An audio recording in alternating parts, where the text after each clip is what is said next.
and that I'm not going to get into the weeds on a blow-by-blow of the Mitch situation.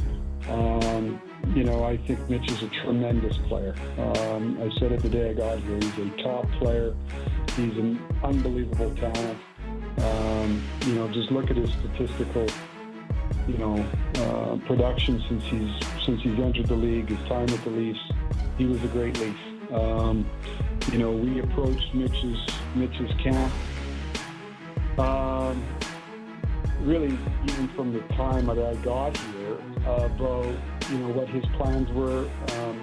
Those were always to be a Leaf. At the appropriate time, excuse me, when we could, we approached them about engaging in a contract discussion. They made it clear that they wanted to wait. As you go through that process, you get if you've been in the business long enough, you have gut feels of how things are going to go. And by no means do I criticize the player. That's the player's right. And then you look at other options. And Mitch negotiated a no-move clause, which is fully in his rights. So when we look at opportunities to move on, or opportunities at potential transactions, at the end of the day, Mitch held the cards with those. And again, I'm not going to get into into the weeds here of those discussions, because I think those are between myself, his representative, and the player, which I always think are, I ask for honest conversation with my players and representatives, and those are held in confidence. But at the end of the day, there wasn't a path to a different outcome, despite looking at different opportunities or potential different scenarios. And so we are where we are. So you always retrospectively look back in anything you do, and how do you do it better. I don't know at the end of the day if there was an option or an opportunity that was going to work, that was going to provide a different outcome. And I imagine just those basic principles that you just said with the no move apply to Morgan Rielly and whoever has them in your lineup moving forward. Yeah, any conversations I have will remain confidential. So I appreciate the interest, but I've got nothing to add there. I gotta try, Brad. Yeah. Well, you are looking at a situation where Power Play 1 was Mitch was running the point. Now, do you expect to see Morgan back running that unit? Well, we're July 2nd, so we haven't. Who's running the Power Play, Brad? on the wall yet. But listen, those are conversations we have every day, right? Chief's in here, we talk. We're side by each here right now as we look at different options, and every scenario that you look at, you've got it on the wall with what job opportunity are you looking to replace, or what holes do you have, and who's going to do the different jobs. I mean, again, I come back to it is when with Mitch going away, you're not just taking a player and saying, okay, he's going to do Mitch's job. And so now you have to look at different opportunities. So you got to look at different opportunities for different players. A year ago, we didn't know necessarily if Matthew Nyes was going to be a fit with Austin, and you don't know where there's going to be chemistry. So at the end of the day, what we look at now is how do we use the space that we have, and certainly, offense is an area that's, we've got a guy who's gotten 100 points that's left our team.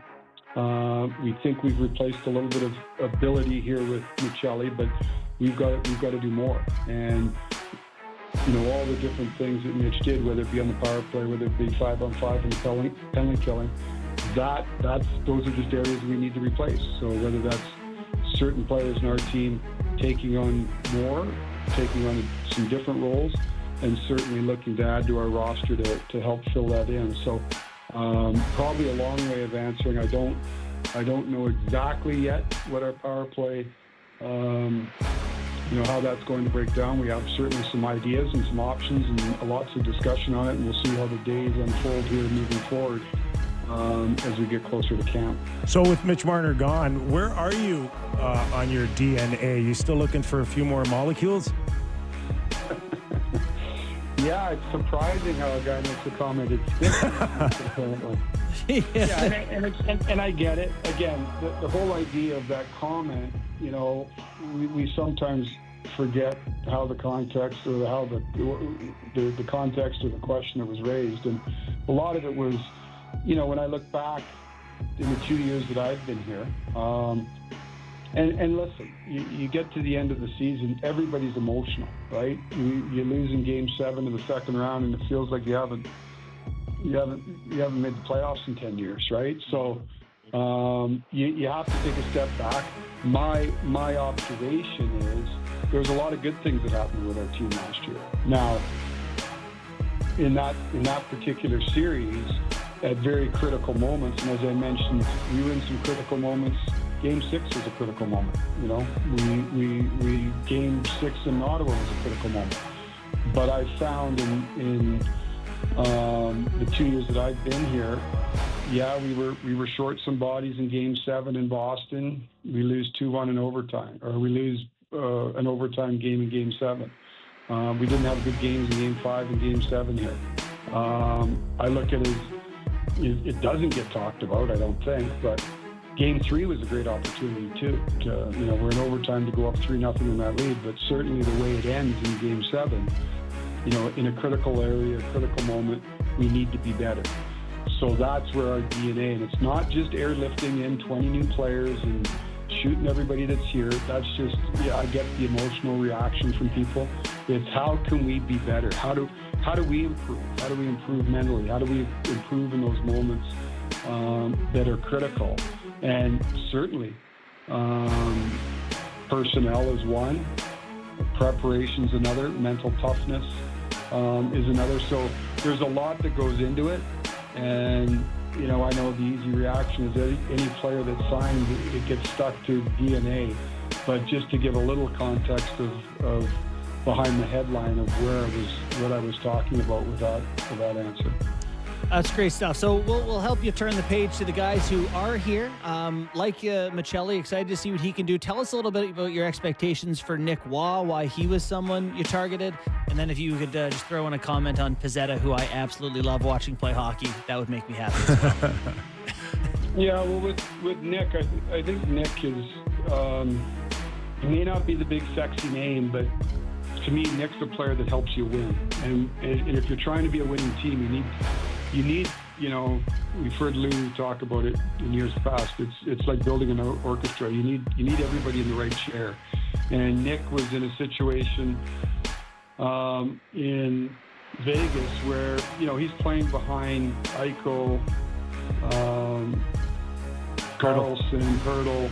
I mean, those are three pretty good centermen. Yeah. But he's a big right shot centerman, can kill penalties, can play in a matchup role, can play against other teams' best, and he's got a sneaky skill set. He's got good hands around the net. He gets to the net. As I said, he can kill penalties. He gives us something in the middle of the ice that we didn't have. He's a right shot.